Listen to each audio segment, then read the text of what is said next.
welcome back to our channel. We told you right before our break that we had two big surprises for you. The first one was obviously that we were having our 11th child in October, so we're really excited about that. We already announced that last week, and this week we are making a video that is nothing like what we hoped to make. Yes, it ended up being a huge disappointment. Our surprise did not happen. Blow up surprise. Yeah, for a little story time, we're going to tell you what the surprise was supposed to be and what happened. Hang on a second, look at this weather. What kind of madness is this? Look at it. This is April 19th and we are driving through the beginning of a blizzard. Crazy. And yesterday it was like super sunny and nice out. I know. Yesterday it was really nice. We almost opened the pool again, and today we were actually, it's our day off. We were going to drive out west to an outdoor museum, and we realized it is cold today. It's really cold. So we decided instead to go to Omaha just to eat at the kids' favorite restaurant, which is Fuddruckers. And so we're driving there and it's snowing and it's windy and it's awful. Okay, so we're gonna tell you the story of our failed surprise. It is hard for us to sit close enough together in this van to be on the camera at the same time. So the surprise was what? Some of you already guessed it. Really? They did? I didn't Yes, see that. I saw some comments says, I wonder if, or I hope that the surprise is that my mom was gonna come. Well, that was the surprise. Yep. My mom was on her way here. From Kenya. From Kenya. And this whole COVID stuff had kinda kept her from being able to come. And she hasn't met our youngest or my brother's youngest. And we were gonna surprise the kids and we had it all planned out. Yes, in fact, in one of the update video that I made, I said something at the end that we have a second surprise coming, and Luka overheard me say that, and he's like, what's the second surprise? And then I just kind of made something up. I said, no, I didn't. I said we're going to, people have been asking about meal prep videos, so we're going back to meal prep videos. Which is true. I don't think people have been asking for them, but I am going back to meal prep videos because I miss them, but that's no surprise, guys. That's no surprise. And then Belle helped me with the first edit of that video, and she came to me, she's like, what's the second surprise? We were keeping it a big surprise because we had it all planned out. So a couple days ago was supposed to be the big day, and we'll just rewind one day before that, Friday. So what happened on Friday? Friday, my mom got to the airport, all the way to the airport. I think my nephew took her to the airport, took care of everything she needed. She got to the airport and she had tickets where she was connecting, she had a connecting flight in Frankfurt, Germany. She's all checked in and cleared to go. She was told the European Union, due to COVID, does not allow connecting flights for people who are not either residents or citizens. So you can't transit through Europe, through the European Union, if you're not already an American citizen or a resident of the US. So no one had told her that. Evidently it was a rule, but the airline still let us purchase the ticket. The airline still let her input all her visa information when she's checking in and everything. So, but there was a nice lady said, you know, this has been the rule for a few months, for almost a year during this COVID pandemic deal. But she said, you know, I don't know if you could get a refund from the airline, but you could catch another flight. So anyway, she redirected to go through the Middle East.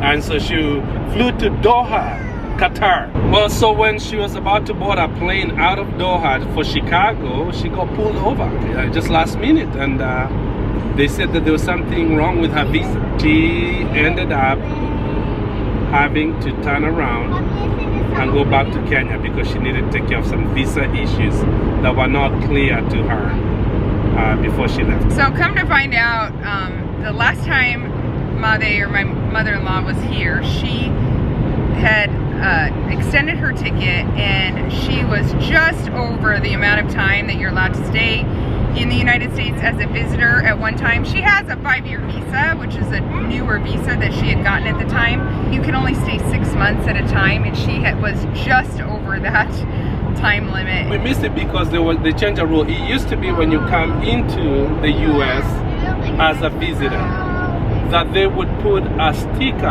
on your passport. It's called I-94, which allowed you to know how much time you're given for that particular visit. Now you can call and get it changed before you move. You have to contact the immigration to have it and let them know that you're going to be staying longer.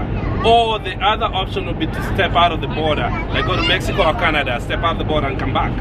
Okay, so evidently about 5 or 6 years ago, no, it's like 2013 or something like that, somewhere in that range, 2015, I don't remember the exact date.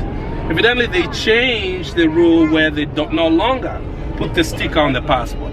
So when she was extending her time, I looked at her passport, there was no flags for it. I was aware of this form, it's just that I thought, oh, maybe the rules have changed. They didn't give a sticker to extend or anything. Well, that's the part that I didn't do my due diligence, at least in looking online to see what the new rules were. And the new rules were, you don't get any sticker, you don't get any warning, still your job to go online and check your status. That we did not know. We found that out later. So that's why we missed it. We just made a pit stop. Yes, even when you drive an hour away, when you have a bunch of little children, sometimes you have to stop on that hour trip for the bathroom. So anyway, the moral of the story with our surprise video we did not want to make is that sometimes when you have an international marriage, it is difficult. It's hard sometimes. It was really disappointing. We told the kids that morning. We found out, we were up all night for one thing. And then the next morning we had to tell the kids, hey, this is what was going to happen this evening, and it's now not gonna happen. But it's hard, you have to deal with visas. We try to do everything on the straight and narrow, the right way. We do everything that way.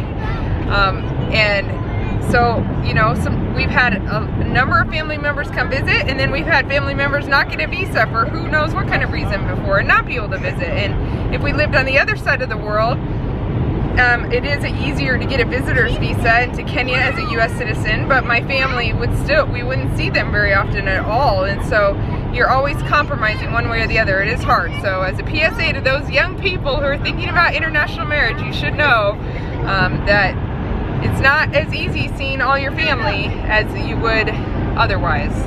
Fair statement? Yeah, absolutely fair. And when you have COVID, it makes it even worse. Yeah, for sure. Because there is just so much.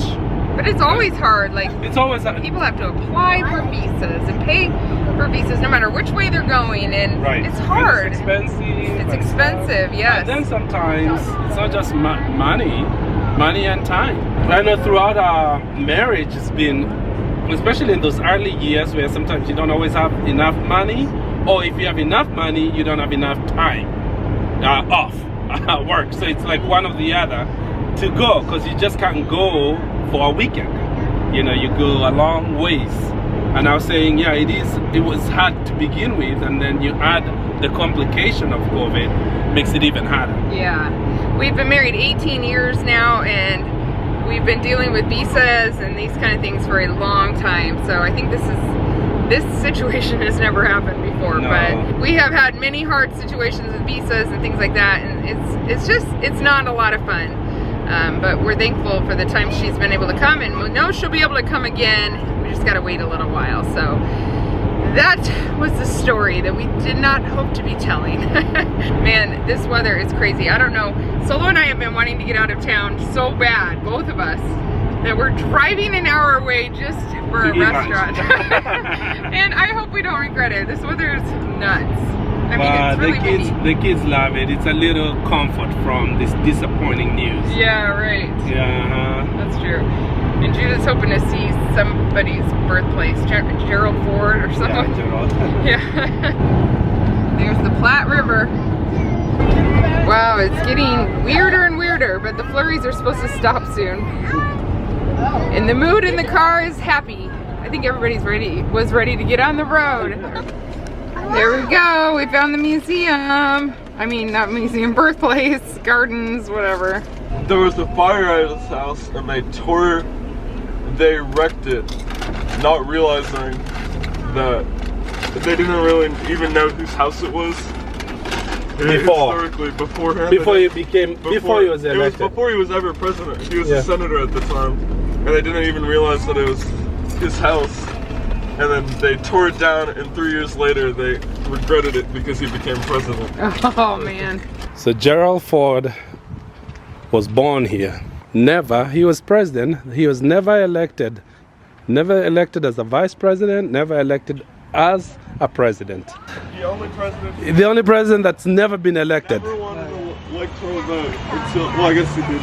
But he's the only one who became president without ever winning an electoral vote.